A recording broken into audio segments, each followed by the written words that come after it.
Hello, my name is Cristian Periche from CGS 3095, Monday, Wednesday, Friday morning class. The ethical standard that I'm discussing is whether the benefits of staying anonymous with the internet outweighs and preserves one's rights as an individual.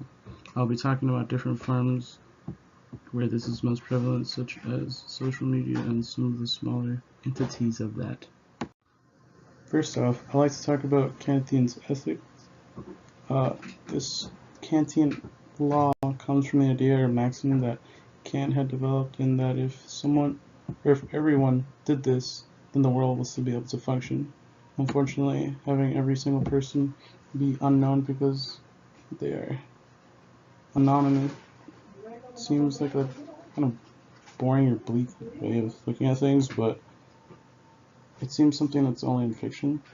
But since this is how he figured it made most sense to him, and at least was one of the ways to ethically sort matters this way, which means that it would work in the sense. It does bring up the point of where and when does it start to fail, however, and how does this time factor into this maximum.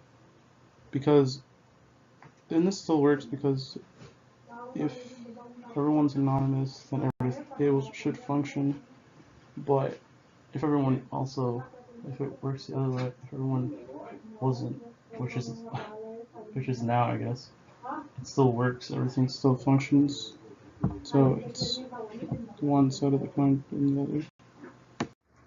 The next part of Kantian's ethics is considering goodwill or badwill. Kantian's ethics, created by Immanuel Kant, were strange ethics, and in its simplest form comes from the belief that whether the consequences of an action are good or bad, it's not necessarily what matters.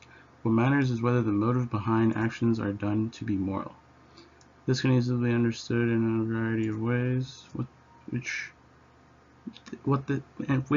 this means for anonymous people over the internet is that whether they have a bad intention, let's say someone wants to catfish someone over the internet, over an online forum, and try and hurt somebody, that you already have the intention of hurting someone, and this means that the problem with this is that, let's say someone's thinking, okay, I'm going to catfish this person, but then they actually just become friends with them, and they're just like, oh wow, I was just trying to trick you or whatever, but I guess it didn't really work out, and although it didn't lead to something negative, it means that it's still wrong in Kantian's laws of ethics. And in terms of how this relates with anonymity, helping preserve one's rights is that someone who may harm another, if they are not anonymous, but does or does not, weighs heavily on the fact that the person is already intending to do something bad, although the consequences might not show that.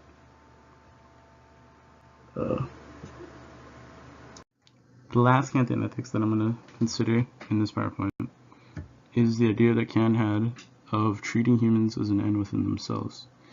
The idea is that you can never lie to manipulate others, which is a basic understanding of the rules of Kant's ethics. And Kant thought that trying to get to the end by using others was wrong, and it should not be that way according to his ethics. This is especially interesting when talking about being anonymous over the internet, where manipulating people or teasing people or getting them to think a certain way or think that they're wrong, or being able to affect other people in a way that you may not be hurt by doing this, by telling other people that, hey, you should do this, even though it's a lie, even though it may not be the right thing. It's really easy for people to be hurt by this, and it's really easy for people to also do it to other people. So Kant thought of this, that being lied to is something bad, something one shouldn't do, but in the other sense, lying is something so primal in humans. It's almost guaranteed that at one point one is going to lie, and one is going to try to manipulate another to get higher I mean, one can also not do that, but the probability of that happening is very low.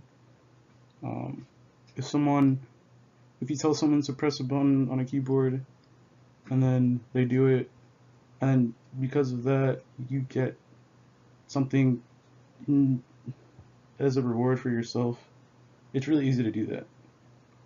But it's really easy for you not to do that the same way. In terms of preserving rights, it makes sense in this way for people to not have to hurt another just to respect one another. It's a lot easier, to be honest. In this way, Kant's ethics works well with being anonymous over the internet. And yes, this is the last part of Kantian ethics that I'll be talking about in this PowerPoint.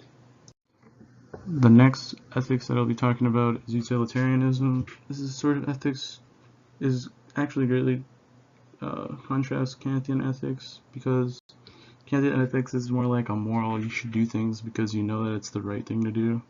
But in utilitarianism, it really has to do with how happy it makes you. And if it feels good to do it, if you don't like doing it, you shouldn't do it. If you feel like you should do it, you should do it. In that sense, remaining anonymous over the internet to preserve rights is completely permissible. It completely makes sense. If you feel like it's the right thing to do, it's the right thing to do. Although, on the other hand, it's really easy to do bad things over the internet, or just by staying anonymous or being anonymous, you can do lots of things that may be frowned upon, but because it's permissible by utilitarianism, it's just let happen, which is a big flaw in utilitarianism. It's really not the greatest for being anonymous, at least over the internet.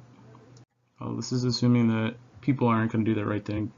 Although there are people who are obviously going to do the right thing, aren't going to be a bad person or be a terrible citizen and hurt others. It's more of coming upon the idea that if you have the option to do something bad, you might do something bad. But then again, you might not. So, the gray area is utilitarianism. It's kind of like what I spoke about before. Since people can just do whatever they really please and what feels good, it leads to questionable acts. It may not be too bad, questionable acts, but at some point, keeping someone individually happy no longer really matters. Being harmful to another can definitely hinder society, which doesn't make sense to use utilitarianism. You got to think about where is the line in which my rights are forfeited to keep the majority happy. If there's no place for that to be, it just seems pretty broken to use. Yeah. The last utilitarianism that I'm going to talk about is hedonism. Hedonism is very similar to the other ideas that I talked about, but then it just means that it needs to be pleasing. Being anonymous needs to be pleasing to one person at the very least, and that pleasure trumps everyone else, and everyone has to agree. But that doesn't really make sense, because if everyone has to agree, what if there's that one person that doesn't want to agree, and then you can't just have everyone think the same way. So if everyone wants to be anonymous, that's great. But if there's that one person, it's like, okay, I don't want to be anonymous. I want to be open because I don't want this random person to do bad things to me or in the background, hurt me, dislike my photos on social media or whatever. So it's definitely a weird topic. Definitely, hedonism is definitely not something that's useful in day-to-day life. Also, just doing what feels right is definitely not the greatest way of thinking of things. Finally, I like to talk about just how being anonymous with the internet is. It's kind of a weird. Kant, in his way, you can do everything well, or you can be good or whatever, in terms that everyone thinks it's good.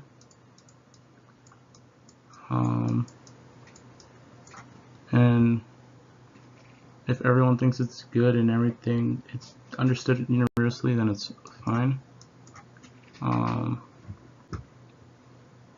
And in utilitarianism,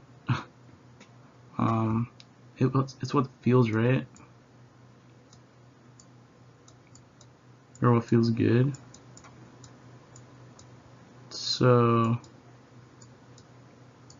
that's the overreaching ideas that I have over this. In Kant's way of thinking, okay, you gotta do things because, alright, it's the right thing to do. It's everyone should respect one another, everyone should do this, everyone should do that.